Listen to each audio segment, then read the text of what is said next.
Hey Slingers, welcome back to another episode of the Word Slinger podcast. And this week, I'm talking to somebody, I've read all this guy's work. If you haven't heard of author Steve Berry, what kind of rock are you living under? He's a best-selling thriller author. He's hit all the big lists, New York Times, USA Today, you name it. He's been there, and he's going to share how he got started and what motivates him and where he gets his inspiration, and a little bit about the craft of writing. We got a lot of stuff in this.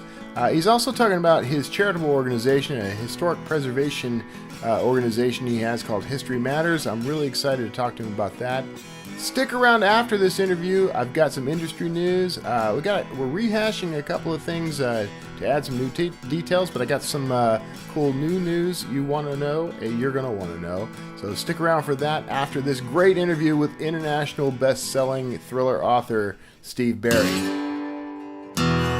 It's the Word Slinger Podcast, where story matters. Build your brand, write your book, redefine who you are. It's all about the story here. What's yours?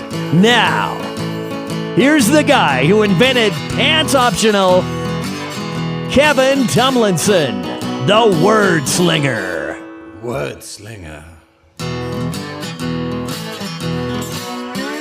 Hey everybody, thanks for tuning in. Now today I'm talking to somebody that, if you haven't read this guy, I'm shocked. I've read practically everything he's written at this point, and have always been impressed. And as I told him when I reached out, it's the best bang for your buck. You can't get a better story about going to the movies. You'll pay easily 4 times as much and not get as much entertainment and excitement out of it. So I'm talking with Steve Berry. He's a New York Times best-selling thriller author, and he's got a lot of other stuff going on, which I'm really interested in talking to you about, Steve. So thank you so much for being on the show. Good to be here. So you are, I've watched probably 1,000 interviews with you at this point. You have been researched more than any other guest on this show. Just because I started kind of feeling around, I was looking for other thriller authors who kind of, to find out their approach, find out their history, find out their philosophies. You got kind of an interesting philosophy. You've got an interesting backstory as to how you got into this. So first of all, you started as an attorney, right? Yes, I was a lawyer for 30 years. So at what point did you decide that you're going to switch from being an attorney to being an actual author? Well, there wasn't a moment. It wasn't that moment. There was every writer I've ever met has a little voice in their head. And that little voice doesn't say write a bestseller and sell a bunch of books and do all that kind of thing. Right. It says sit down and write. I need you to sit down and write. If you'll sit down and write each day, I will hush. If you don't, I'm going to nag you to death. And I used to think that was a little crazy, but now I know that every single writer in the world has the same little voice in their head. Right. And for me, the little voice was there during the 1990s for 10 years, probably. Right. I didn't know what it was. I didn't understand it. Occasionally, I would listen to it. Occasionally, I would ignore it. Yeah. It is interesting. The phone rings right at the moment we talk. Right? That's it. Yeah, I pre-programmed that. Yeah, I reached out and had some people. I've been here all day and it hasn't rang once. So I didn't listen to the little voice in the 1980s. Yeah. I ignored it. And finally, in the summer of 1990, I decided to listen to it. We're going to take care of that real easily, see? You know what I like about this? And I'm keeping this in the show. And you know why I like it? It shows authentic humanity, Steve. This is authentic humanity. We got real Steve Berry here. I sit in this office. You can see behind me the office. This is where I write every day. Yeah. And I literally sit here, and the phone may ring once a day, if that much. Usually once every 3 days. Yeah. And it just rang twice in 2 seconds. So what are people calling you about when they're calling you? That was a more simpler one. That was my daughter. Oh, okay. Well, that's perfectly allowable. Do you need to take that? I'm not going to keep you from talking to your daughter. She'll call back in a little bit. She usually FaceTimes. Okay. So sometimes she'll call. She's in college. So I was telling you that finally in the summer of 1990, I listened to the little voice in my head, and I sat down and started to write a book. And I realized then that the voice would go quiet and I know how to control it. Of course, it took me a year. I wrote a novel, and when I was done, it was 170,000 words long. In fact, I have it. It's right over here right over here near me. I keep that manuscript to this day. Right. 170,000 word manuscript is pretty awful, by the way, just by definition, just 170,000 words. Right. So, and it's unintelligible. I mean, you read it, you just sort of cringe when you read it. It was horribly written. Right. But it's the greatest thing I'll ever write in my life, and that's why I kept it. I kept it to this day because I started it and I finished it. Yeah. 90% of all writers do not finish what they start. Right. They don't finish it. But I did. I finished it. Well, what do you do then? Well, to keep the little voice quiet, I had to keep writing. And so over the next 12 years, I wrote 8 more manuscripts. Wow. And then 5 of those made it to New York publishing houses. And they were rejected 85 times. I made it the 86th time 12 years after I started. So it was a very long process for me to get published. So once that hit, though, and this was during now I may have my timeline wrong. You can correct me. But this was during the time when another author let out some book no one's heard of, something about Da Vinci and codes. I'm not sure, but it was around that time that you got picked up. Is that correct? I got published thanks to Da Vinci Code. Yeah. Because the Da Vinci Code had been bought by Random House, and they thought they had something pretty interesting. They thought they had something that might reinvigorate the genre. You see, I wrote action, history, secrets. I wrote these kinds of things, which used to be called a spy novel. Right. Genre died in the 1990s after the Cold War. By 2003, it was gone. Yeah. Da Vinci brought it back, but in a new form. It became action, history, secrets, conspiracies. That's what I write. Yeah. So Random House had Da Vinci. They were looking for stuff to go with it, and that's how I got bought. I was on the 86th time. I was in the right place, right time, right story. Right, right. And how long, once it was accepted, I mean, how long before you start seeing like real success, or what you might consider real success from that sale? Well, the book was bought in May of 2002. It wasn't published till August of 2003. So okay. It was a long process there. Maroon was my first published book, and it did very well. I mean, it didn't set the world on fire, but for a first novel, with the rules applicable at that time, it did very, very well. It did 44,000 hardcovers, which was a lot for that time. Yeah, it would be comparable today to doing 100,000 plus hardcovers. Yeah. So, I mean, it's comparable. It did very well. Romanoff Prophecy came next and did a little better. Third Secret did a little better. And then along came Templar Legacy, which was in 2006. And that's the book that changed me forever. Yeah. Yeah. And so I have to thank you personally. I owe you and I owe Dan Brown. As soon as I can land Dan Brown, I'll tell him personally. But you created the genre that I write in and profit from. So, and I'm not the only one. I've got a whole line of guys who want to, get in line behind me and shake your hand, by the way. Thank you so much. Towards Dan. I mean, I feel that towards Dan Brown because he brought the genre back to life, and I would have never made it but for him. So really, we all need to be shaking his hand. He's the one who brought it back to life. He gave me a chance, and then he gave you a chance, and he gave all of us a chance. Right. Yeah. It's and it's been a lot of fun. This is a fun genre. The stuff that you write, it's I've been told my stuff is very similar. I'm going to take that as a compliment. But it's that kind of thing that I always go hunting for on Netflix, by the way. Like I'm looking for something, I want to see a Steve Barry novel adaptation soon.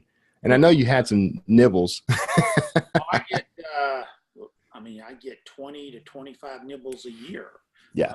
Get about 1 or 2 every month. And, they all talk a good line, but nobody ever follows up. Nothing's They're risky though. Don't you think these, because your books would be very expensive to adapt into.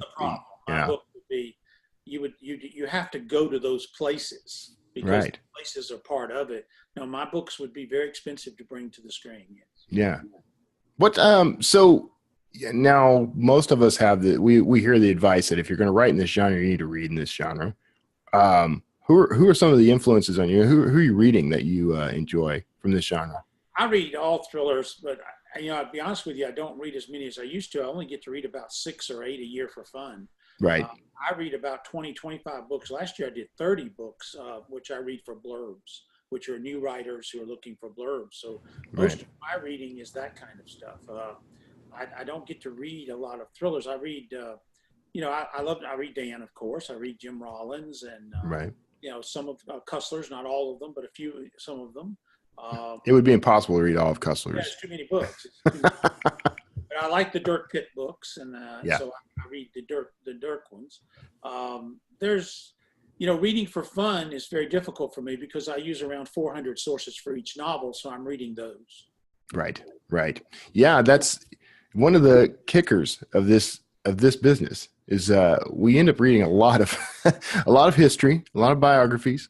How do you narrow down what you're gonna pick as a topic? I mean, and you also go to places. You don't just read about it. It's not Wikipedia with you. You go and experience those places. Well, I have to find a subject that is going to interest me because I'm going to spend 18 months with it. So it's got to be something that I'm interested in. Right. But it also has to be something that the reader's interested in. Right. And I have to project what the reader might be interested in 2 years from now because I stay 2 years ahead of myself. Right. So I'm thinking down the road. It also has to be something fresh, something novel, something no one has touched before. It has to be different. Yeah. It has to be something from the past that is real, that still has relevance today. So I have a lot of criteria that come into play, and it makes it difficult. Luckily I've come up so far with 18 novel ideas, and I've got ideas for the next 3 years, so I'm okay. Yeah, you keep like a Evernote file or something on with ideas, or how do you track that? A little more old-fashioned, just a file folder with a piece of paper with stuff written on it. I would not expect any less from you, actually. Very low tech. Yeah, I want to say I have this picture of you opening a vault and taking out this dusty tome of research and ideas, classified, coffee stains on it. Not quite that vault, but it is a cabinet right behind me over here that I slide out the file, and there are pieces of paper in there that are quite yellowed. Yeah, they've been in there for a long time. Yeah. So, and why is that? I mean, are you just waiting for the right timing for them, or just never bore fruit? Yeah.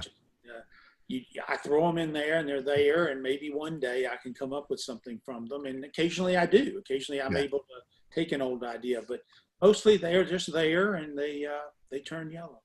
Now, do you do short fiction? I can't recall. Very little. I've done about 10 short stories. I'm short story challenged. It's very difficult for me to write short stories. Yeah. They're hard for me. I can do it, but it takes me about a month to write one. Where in a month I could write 30,000 words. Right. So they're not the easiest for me, but I have done them.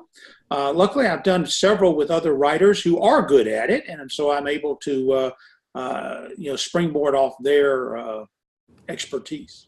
What is it do you think that makes them more difficult? Is it just boiling everything down into a more concise format, or is there some other challenge? Just the plot, getting that tight, concise little plot right there. It is challenging. I can do it. It just takes me time to sit down and think about it. And the problem is when I'm doing that, I can't write the novels. So I have to pick, because I know guys who can write a short story in an afternoon. They get the idea in the morning, they write in the afternoon, they're done. That's not me. Right. Yeah. And you're very much you're a plotter. I know this. My novels are very plot sensitive. Yeah. Because and that's been a challenge for me my entire career. Is I've always been what they call a pantser, right by the seat of my pants. But since when I switched to thrillers, because I used to write sci-fi and fantasy, and when I switched to thrillers, it became very necessary to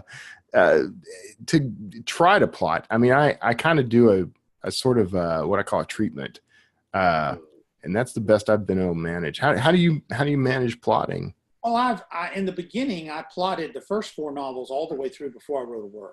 Mm-hmm. And I would recommend to all writers that they have to do that for a little while, because if you you what you need to know. I've done it now 22 times. I've written 22 manuscripts, so I can plot them now in my head, but I still plot on paper about 50 pages ahead of myself.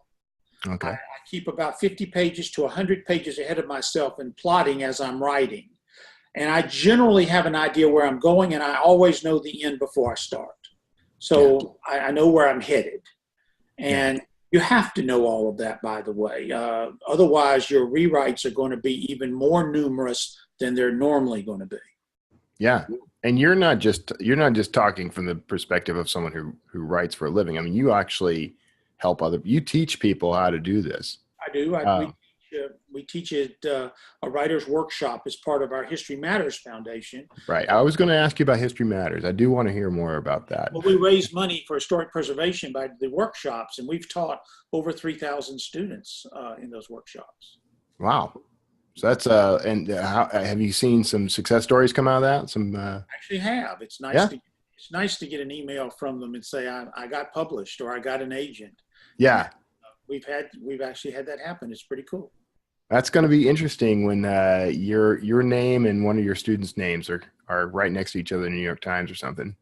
That would be pretty neat. That would be pretty. I would love to see that one day. That would be fantastic. So History Matters is now you've been to Houston. I'm in the Houston area. I don't know if I made that clear when we started talking. I'm in the general Houston area. I'm in Pearland right now. And you've actually been to the Houston area as part of History Matters. And every time I narrowly miss, I don't get a chance to actually hunt you down and introduce myself. We were just there in November to the San Jacinto Museum. Yeah. Yeah. There and did a History Matters event there. Yeah. We're coming back to Houston as part of the tour for the Bishop's Pond. We'll be there in March. We'll be back at Murder by the Book. Murder by the Book. That is the place for thriller authors to show up. I got half a dozen coming here in the next 6 months. I go there every year, so we'll be there. I think it's March 21. I think I'm there. Oh, excellent. Yeah. Okay. I'll have to make sure I'm free to be. It seems like I'm at one of the conventions or something. I'm usually out somewhere speaking or something when you're in town. So I have to make some special arrangements. My tour schedule's on my website at steveberry.org under events. It's all there if the viewers want to check out where I'll be. Okay. And now as far as History Matters, you and your wife, I've heard you say this numerous times. You guys come in and you don't charge them for your travel expenses or any of that. You guys come in on your own dime. Yes, we pay our own way to go. We pay our own expenses, and all the money raised, every dime that we raise while we're there goes to the project we're there to support. Yeah. And so that's the whole point of it, to raise the money. And we've done about 85 projects, raised a little over $1 million. What prompted you to start doing that? Well, it was just something that dovetailed off what I write about, because I write about history, and we noticed, historic preservation was kind of falling apart all over the country. There's no money for it. I mean, there's no public money for it, and nothing there. So we decided let's help out. Let's see what we can do. And so we help communities. We partner with them to try to raise the money necessary to fix their local stuff. We've done posters, documents, libraries, cemeteries, land, buildings, statues, you name it, we've raised money for it. Yeah. I used to do documentary television for PBS, among others, and we did a whole series on historic aviation.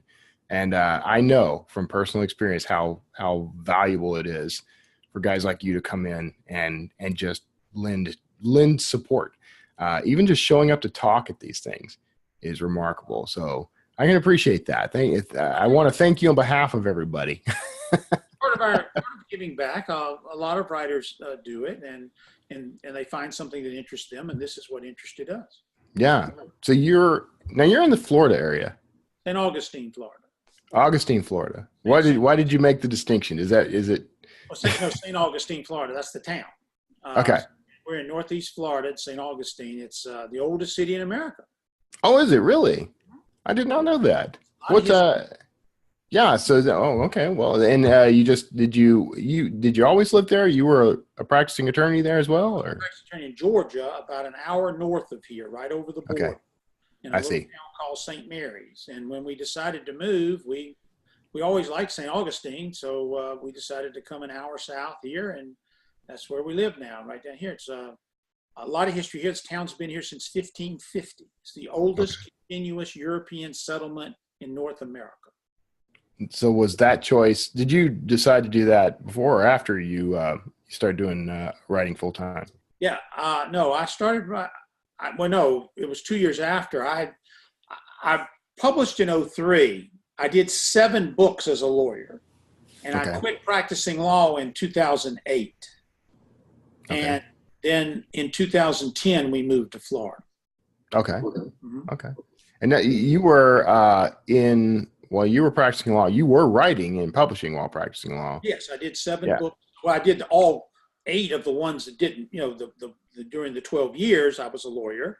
Then once I got published, I did the first 7 still as a lawyer. And it grew to the point that I had to choose. Yeah. It grew. I didn't set out to become a full-time writer and quit the practice of law. That really wasn't the goal. The goal was to shut the little voice up in my head. That was the goal. And then it became, I think I'd like to be a commercial fiction writer. But again, I wasn't arrogant enough to think that I was going to be successful and be able to do it full-time as a living. I thought I would do them both. I'd be a lawyer and a writer. Yeah. But it just grew and it grew and it grew till finally in 2008, I had to choose. Yeah. And I love that you said it that way, because most of my career, most of the, a lot of the authors I know who are making any money doing it, they started pretty much the same way. They had a day job and they figured, I'll do the day job until maybe I make enough from the day job to quit and write, or the writing maybe takes off and finances my life or whatever. But it's kind of unusual for that to happen. Well, you can probably, there may be 25 or 30 writers today who make a good living. Yeah. Writing. Right. It's a very difficult profession to make a living at, writing. Yeah. It's hard. I mean, particularly today. It was hard when I started. It's even harder today. What makes it harder? There's more competition. There's more stuff going on. Right. There's more places competing for everything. Prices have changed. Distribution has changed. Everything has changed today. So it's a much different world today. We didn't have ebooks when I started. Right. It was all very different. You bought books when I started in a bookstore. Right. That's where you bought them. You went to Borders or Barnes and Noble or Walden's or whatever. There's where you went to buy a book. You didn't go to Walmart or Target or BJ's or Sam's. Yeah. And Costco's and those places. You went to a bookstore. It was a whole different world then. Now it was tough. It's just tougher today. Yeah. And I honestly do miss Borders and B. Dalton and Walden. I miss all those. All gone, man. All gone. And I guess because they didn't put coffee shops in, I don't even know why. Amazon. Yeah. Amazon changed everything because Amazon changed the pricing and also changed the delivery system. Right. And made it just so easy to buy. Yeah. Yeah. So in light of the way that's changed then, I mean, how has your career changed? Because you were already publishing, you were already successful. How did it change your approach to the business? Well, I have to be more aware of the business. I have to watch it every day because the business changes on almost a daily basis. I mean, there's something changing constantly all the time. Back in the very beginning, that wasn't the case. The rules were set and they were pretty much there, and those were the rules. Yeah. Not anymore. The rules are being thrown out every day and modified, and you have to keep up with that. A failure to keep up with that is fatal. Absolutely fatal. And I spend a lot of time keeping up with that every day. I'm lucky that my wife, Elizabeth, is very big in that. She runs a company called 1001 Dark Nights, which is in the romance genre and deals with marketing and the publishing of novellas in the romance genre. And so she's very aware of what's going on in the e-business. So I'm able to keep up with that. Yeah, I'm jotting that down because I'm going to want to. 1001 Dark Nights. It's they've sold over 2 million novellas in the last 3 years. Okay. It's a very interesting group because it involves cross-marketing between these New York Times bestsellers in the romance business. They cross-market each other across their platforms, and it works wonderful in the romance business. Yeah. You can grow your readership and all kinds of things. It has no effect in the thriller business. Yeah. That's my experience. I mean, and I work, so I among other things, I'm the director of marketing for Draft to Digital, which is an ebook aggregator. We deal with a lot of romance writers, and they are very savvy people. Very savvy. They're very experimental, and they're always on the cutting edge. Yeah, and the readership is very open. They read around 6 to 8 books a week. Yeah. The average thriller reader reads 6 to 8 books a year. Yeah. That's the difference. And you cannot get them to try something new. They have to decide that all by themselves. Right. Now, in the romance business, you actually can get them to try something new. You can. They're much more flexible.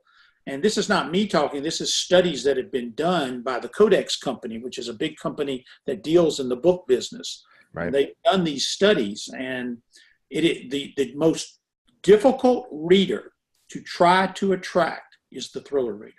Yeah. It is the most difficult. But they're fiercely loyal. That's the thing. Once they're in. Yeah. Once you get them, they're yours. They're yours. Now, how are you attracting new thriller readers? Well, as I said, it's extremely difficult. All I can do is I maintain a Facebook page. So I have a Facebook fan page. We have a website, which is very good. We get around 500 to 600 sessions a day. Yeah. So those are people coming on, staying an average of about 2 minutes. Yeah. So that's several hundred. That's about 200,000 people right there. So we're attracting people with those types of mediums. It's really the only way I can. When a book comes out, we do our marketing and we do the best we can with it. But again, very difficult to get a thriller reader to try someone new. They have to figure that out on their own, and they have to want to do it on their own. Yeah, and that's the challenge. It's getting them to decide. Impossible, in fact, it borders on the impossible, is what it does. Yeah, but which is why it's so fun to do it. Well, it's frustrating in some degree because there's so much to compete against and so much there, but you can only do what you can do. You do the best you can. Yeah. So I'm glad you brought up marketing. Marketing is a question that I get asked about a lot. And I like to talk to other authors and find out how they're doing it. And so you have a traditional publisher behind you, and I'm sure they have a marketing arm that does some things. But I know, and I'm sure you'll agree, that authors are essentially in charge of their marketing now. Yeah, you are your own marketing director. So what do you do to keep the marketing spinning? Well, you have to set up your marketing campaign when the time comes, and we do that through advertisements that we put on dedicated websites, History Channel, Smithsonian Channel, places where my readers will be. Right. You want them to see the book. You want them to know it exists. Right. We spend a good bit of money on it. We probably spend somewhere between $75,000 to $125,000 on marketing. Is that annual or monthly? I'm prepared for either. For the book, when the book comes out. For each launch. Okay. Launch, probably in the $100,000 range is what we spend on. And because you've got to get it out there where people can see and know. There's a simple rule of marketing. If someone doesn't know it exists, they'll never buy it. Right. You have to know it exists. So we spend the money to do that. Yes. Yeah. It's funny how that works. If no one's heard of you. If no one's ever heard of you, they're not going to buy you. Now, right. The question is they have to see the book, and then they have to kind of go, well, that interests me. Okay, let me learn more about that. Let me see if that interests me. I can't trick them into buying it. I can't nudge them into buying it. They have to figure that out on their own. The trick is to get it in front of them. Yeah. Just get it in front. Now, the number one way that I market, because I've been around a while, is I market to my fan base. Yeah. That's my number one way. Yeah. So, I have a fan base. They did a study a while back of about 2 million. Okay. So I market to that fan base. That's where we go. Would that be via like an email list or on your Facebook page, or how do you reach that fan base? Exactly that. You do Facebook, newsletter. Mm-hmm. That's the two main ways that I do it: Facebook and newsletter. Yeah. I can connect to those people, and I can give them information, and I can have a dialogue with them, and I can let them know these are people who I've already got. They're in my orbit. Right. I just got to get them to go to click and buy. That's what I got to Right. get them to do. I don't have to convince them. I just got to get them to click. Right. Where Yeah. the new reader, I have to do both. I have to convince them that I'm worthy to be read, and then I have to get them to click. So yeah. So your group is already sold on you. yes. So that work's done. That's so now it's just letting them know a new book's out. Yeah. Yeah. For Yeah. a established writer with an audience, the number one way they sell books is market to their fan base. Absolutely. Right. Yeah. And that's what, I tell people that all the time. What's tough though for the new author is that they don't typically have that fan base. You had some, I don't even want to put it that way. I was going to say you had some advantages. You didn't have advantages. You had challenges that you had to overcome. Dan Brown made it a little easier for you to get in there. Got me published, but he gave me a wonderful blurb that helped sell the Amber Room, but the book had to stand on its own. Right. That's the problem. Your book has to, once it's out there, you're on your own. Right. Right. There's Still no comes down to write a good book. You got to write a story that they go, I like that. And then Yeah. they tell their friend, and they tell their friend. And then when the next one comes out, they go, I like that last one of his. I'm going to read this one. And they say, I like that. Then the third one. By then you got them. Yeah. Yeah. And they become a fan. And that's what you're after. You're trying to get them to be a fan. To do that, we have to churn out a product. And you have to churn out a product at least once a year. Yeah. Yeah. Most people are more than that today, but I only do one a year. That's all I can do. Now you mentioned that you do like you'll get a hold of advanced copies and do blurbs. Are you, because Dan Brown's blurb helped you? Are you like taking authors under your wing in any way? And No, I don't do that because first of all, none of them ask for my opinion. They don't ask for my advice. So I'll ask you. I'll ask you for your advice. I don't just volunteer advice. And even if they asked, I'd be a little hesitant because I'm not, teaching is a different animal. You have to be, you got to want to be taught. Right. That's true. You got to want to do it. I was taught in a very critical process. I was taught where I read my chapter out loud and then the others destroyed it. Yeah. They took it apart. And I was taught in a very tough environment. There was no, boy, that's wonderful. That's so great. But let me see if I can make it better. No, It was, that's here. Let me take it apart. Right. So I learned in that environment, and I have to say I'm a little tough on folks when I do teach because I don't tolerate, the obvious mistakes that none of us should be making. And there, unfortunately, in today's world, the vast majority of writers do not really pay much attention to the craft of writing. That's the last thing they think about. Right. And a lot of the books I read for blurbs are, a lot of them suffer from, craft deficiencies. Oh. Because they don't pay attention to that anymore. No one worries about craft because Amazon has convinced us that you can sell a book for anything. Right. Price it at 99 cents, they'll buy it. It doesn't matter how it's written. Yeah. It doesn't matter how good it is. And I don't adhere to the philosophy that a book is a book is a book. That's not true. That's like saying that a car is a car is a car. Right. Or a suit is a suit is a suit. So, a suit that there are different kinds of clothing. There's better grades. There's better everything. There is a difference in those things. Yeah, there's a big difference between buying a suit off the rack and getting a nice bespoke tailored. Yeah. A suit is not a suit, and a book is not a book. Right. And I heard this once years ago from someone who worked with Amazon. He gave a talk at Thriller Fest. Mm-hmm. And he said that from the podium. He says, to us, a book is a book is a book. And I asked him afterwards, I said, now you're telling me that a book written by someone who's never written a book before in their life with no training whatsoever is worth the exact same as a book written by Lee Child. So you're saying they are identical in value. And he said, yes. I said, you can't really believe that, because you would be the only business on earth where that is true.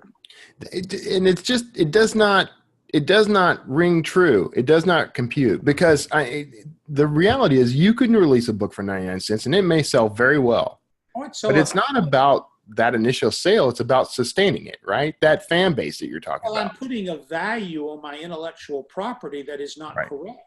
Mm-hmm.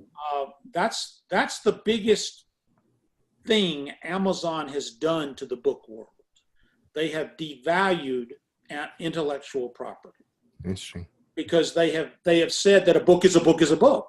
Right. And so they're all worth the same. That's not true. I don't agree with that. I've never agreed with that, because then otherwise, then a piece of luggage bought at a bargain basement store is exactly the same as a Louis Vuitton piece of luggage. Yeah. They're identical. You know, it's a piece of luggage. Well, not really, because this other one's going to last you about 6 months, and this one's going to last you about 60 years. Right. But then again, that's the longevity. Longevity is the difference. There's a big difference in those products. Yeah. And there's a big difference between the guy who's never written a book before in his life and a Lee Child book who has written 20, or 22, and is one of the largest sellers of books in the world. So I don't agree with that. But Amazon has devalued intellectual property, and that's the biggest thing that has happened to us. Yeah. So, okay, craft is the number one thing then that we should pay attention to. So where do you go to improve craft? Where do you start? You have to teach yourself. Writing, there is no one that can teach you how to write. Yeah. But there are people that can help teach you how to teach you how to write. Yeah.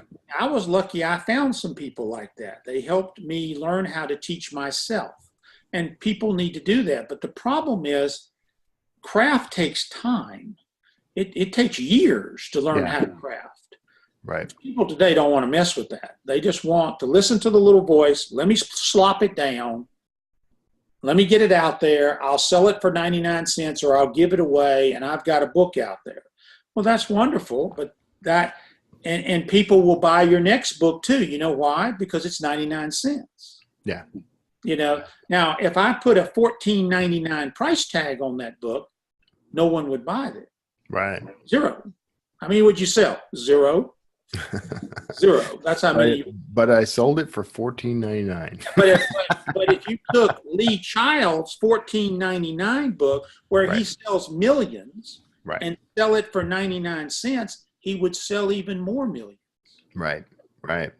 Yeah. Now, seems to me, if I'm the guy down here selling for 99 cents, I'd take a lesson from that. Yeah. Instead of making $0.25 a book, I'd like to make $4 a book.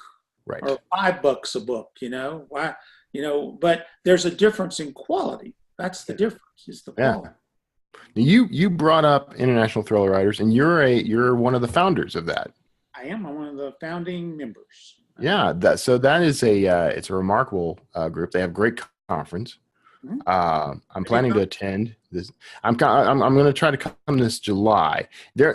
Unfortunately, that conference always lines up with one or two other conferences that I'm already booked for, and it's tough for me to do it. But and this one's for me. Like, I go to the others for the authors. This one's for me. So I'm planning to come this July. Summer camp for thriller writers, man. It's when we talk craft at Craft Fest, I teach at Master Craft Fest, which I teach all day on Tuesday with a group of 10 writers. Craft Fest is Wednesday and Thursday. Thriller Fest is Friday and Saturday. It's literally summer camp for thriller writers. What does it take to sit in on your little masterclass there? Craft Fest, $500. Okay, all right. It's $500. We charge $500 a head, and you get 8 hours, and we keep the class at 10 or under. Okay. And we have 10 of us who do it. Okay. 10 of us who do it. And so it's a really intense day. What I do it's probably the most intense day you will ever have in the craft of writing. It's a very intense day. And then I give you another half hour of my time sometime during the week so I can personally critique your work. Oh, wow. So we do that too. So that's a bargain at $500 though. All that money goes to international thriller writers. All of it is used to help keep international thriller writers going, and we donate our day. Lee did it last year. Lee taught a class last year. We have 10 excellent teachers who know how to teach an 8-hour class, right, and keep it interesting during the day. So I get the published writers. So if you signed up, I would get you, because I teach the advanced class. So I get all the writers who have actually published. Okay, usually about 8 who have published, somewhere between 8 and 10. I get all of those. And so I teach my class a little bit different because it's people who've already published. Yeah. That's, that is a flat out bargain for $500, man. I mean, I know that's on top of the expense of attending and all that, but still. Thriller Fest is not for the faint of heart. It's not a cheap conference. Right. But what you get for Thriller Fest is different than any other conference you will go to. Right. We are not a readers conference. We are a writers conference. We are the genre coming together. We are a working thriller writer. 80% of our members are working thriller writers. Yeah. Now, we get readers who come, but we cater the conference to writers, and it's all about writing. Yeah. It's a growth place. It's for people right on the cusp, ready to be published. Yeah. People who have been published. Yeah. And we hold it in New York City at the Grand Hyatt because we're in the center of publishing. Yeah. That's where we are. And we have every agent, publisher, editor, everybody in New York is there. And they come to Thriller Fest. It's fantastic. Yeah. And the organization is great too. I mean, it's very helpful. Lots of resources. You get to, it is an interesting thing because I participate in a lot of different conferences, and some of them are genre specific, like thriller writers, but you rarely get to connect with so many big hitters in those conferences the way you do it. They're very accessible too. Yeah. Everyone's in one place. We don't have any secret rooms or places put off which I think is a shame. You should have secret rooms. We don't have any secret rooms. Everyone is treated exactly the same. The only person who gets special treatment is the Thriller Master. Yeah. Who we honor each year. And this year it's George R.R. Martin is our Thriller Master. Really? Oh, George is the Thriller Master. He's coming as if that guy needed any more attention. No, but he agreed. He give the Thriller Master Award to someone who has altered the genre and has at least 20 years experience. And he is now this year's Thriller Master, and he agreed a couple of years ago to do it. So we're looking forward to having him. He's the only one that gets a little extra special treatment. I can see it. He deserves it. I want the guy treated really well and pampered so that he sticks around and finishes the whole Game of Thrones. Should be done. I'm hoping by the book that he's working on should be done by then, I would hope. That's what I hear.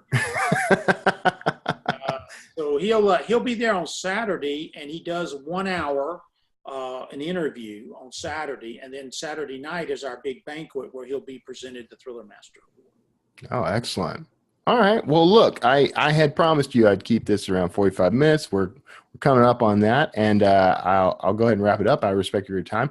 Please stick around. You and I are going to chat for just 5 minutes more. Everybody else, I hope you enjoyed this interview with Steve Berry. If you didn't, what's wrong with you?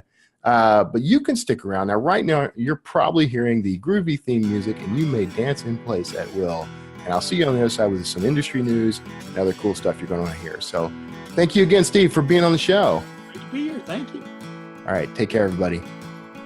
Welcome back. I hope you enjoyed that interview with Steve Berry. I hope you got a lot out of that. If you're an author in particular, there was a lot in there for you, and I'd love to hear what you thought of this interview. Let me know in the comments below. Now, this week I've got some news that you're going to dig. First up, Scribd is reintroducing their unlimited subscription service. Now, they had this once before, and it kind of went under due to some poor planning and poor design. But they brought it back, and they're very hopeful about where this is going to go from here. They announced this week that they're bringing back the unlimited plan for audiobooks and ebooks, and it's causing some buzz among both authors and readers. Now, the interesting thing about this is it is unlimited, but that's a little misleading because once you've sort of gone through a queue of books, or you've reached a certain quota, they're going to throttle you back, and they're actually going to limit you to being able to get unlimited from a back catalog of books rather than every book that's out there. And that means that you're not going to have, after you've reached your quota, you're not going to have access to new releases and front list books. Basically the hot stuff that comes out that people want to read. Now, it remains to be seen how well a model this is going to be, whether or not this is going to make readers happy in the long term.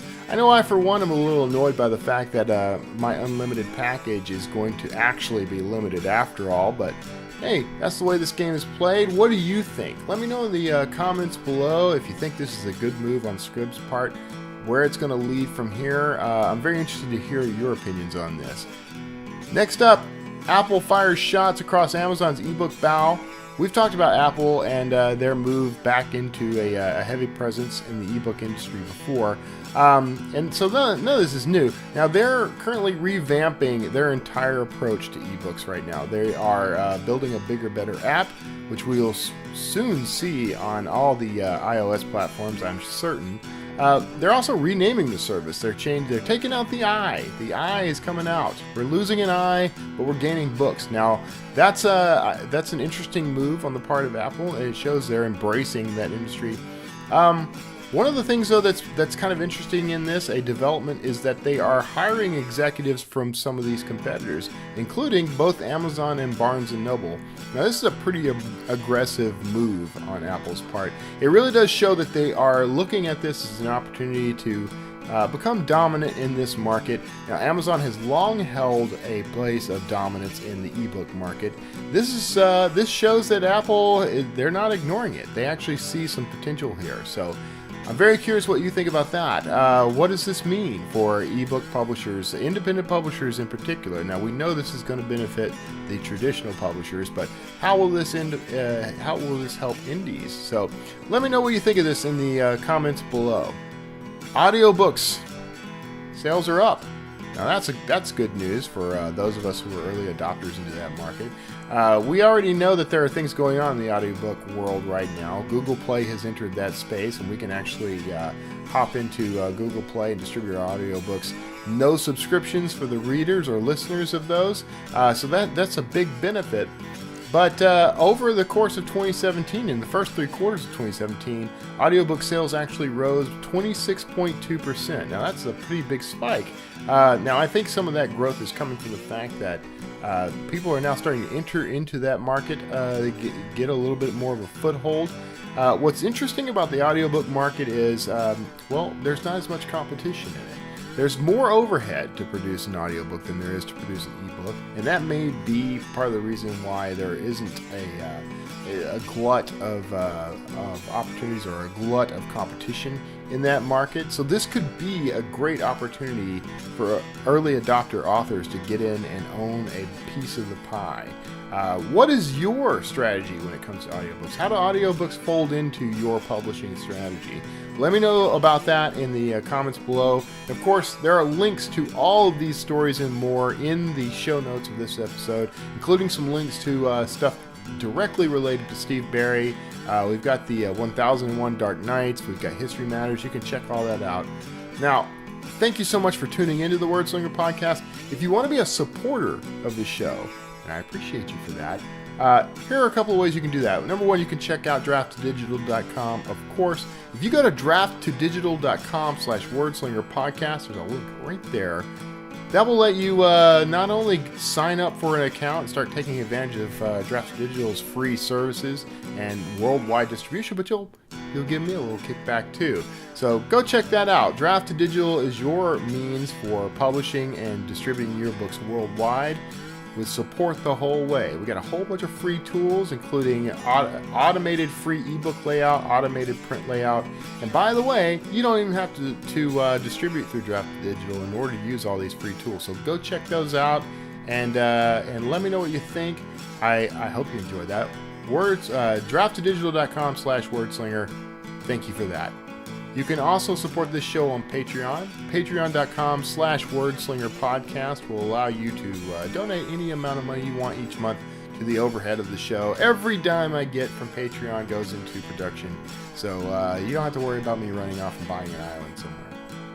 Or you might, I don't know. The money's mine at that point, right? But if you want to support the show financially, I appreciate that. I do use that money to pay for the overhead, such as hosting costs, new equipment, whatever I need to make sure that you're getting the kind of stuff you need each week. I do appreciate it. Now, but my favorite way of all, the best way to support me, to support my work, support this show, buy my books. Check out kevintumlinson.com/books, where you can find everything that's in my back catalog.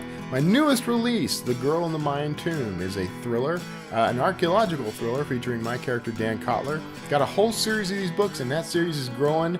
If you like Steve Barry, the guy we just talked to, you're probably going to like these books too. So check those out. kevintumlinson.com/books. I appreciate it. Let me know what you think, by the way. If you like the books, review them on Amazon. Leave me a kind word here and there. Just like our author friend Ernest Dempsey from last week, I'm an archaeological thriller author. Just like Steve Barry, just like Dan Brown. There's a whole group of us out there. You should check us out. So thank you so much for tuning in. I hope you enjoyed this episode of the Word Slinger Podcast. This was actually the second time I had to record this whole intro and outro, so I hope I got it right this time. Let me know what you think of the show in the comments below. Thank you. Make sure you subscribe and hit that notification button. God bless. I'll see you all next time.